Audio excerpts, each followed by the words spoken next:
I looked around my room one night and didn't like what I was seeing.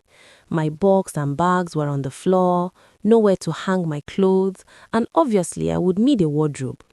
It was a single-room apartment I rented some years back, and it had limited options. While I was thinking of getting a wardrobe as soon as possible, I remembered I just committed the money in my account to the edition of the youth devotional that was just delivered, so I just removed my mind from it, nothing to buy for now. The next Sunday, on my way back from church, I still don't know why I passed this particular street. I saw this big aluminium wardrobe displayed for sale.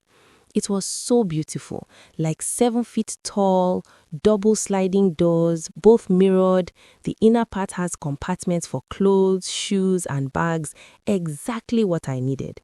But when I remembered what I had left in my account, I just moved on, no need to price. But I felt a nudging to go and check the price, and I went back the following day to negotiate. It was quite expensive, but I told the seller I would get back. As I walked away, I told myself I didn't have the money, so no need to stress myself. Then I heard in my spirit, "What do you have?" I paused. I said, "Just 20% of the money." He said, "Go and drop it." I was like, "What? Will he agree? Let me not go and embarrass myself." Well, the following morning again, I summoned courage and called the seller that I want to deposit 20% of the money, that I would balance up the following week. He paused and then said I should go ahead to make payments. Miraculously, the following week, a job came and I was able to raise another 40%, which I forwarded immediately.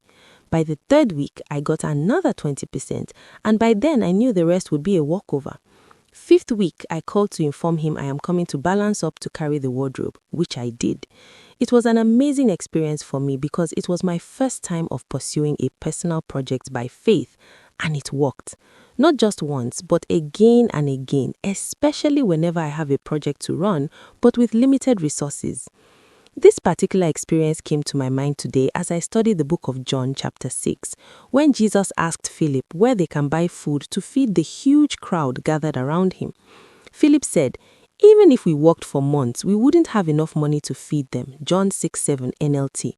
Honestly, I don't know how many months I would have to save money to get that wardrobe if I hadn't launched out by faith. I looked through that story and saw that Jesus only used the 5 loaves and 2 fish that was available, gave thanks for them, and began to distribute. It was in the process of distributing to the disciples, who also distributed to the people, that the resources multiplied. Oftentimes, when it comes to having faith for our finances, what we have at hand usually look ridiculous. But how ridiculous can it be? 5 loaves of bread with 2 fish were just a young lad's lunch, but ridiculous enough to feed over 5,000 people. Even Andrew, who suggested the option, confirmed it. He said, "There's a young boy here with 5 barley loaves and 2 fish, but what good is that with this huge crowd?" John 6:8 NLT. Truly, Jesus' method always works when kickstarting a project, especially with limited resources. Give thanks for what you have and then proceed by faith. Grace indeed multiplies, and miracles answers to faith.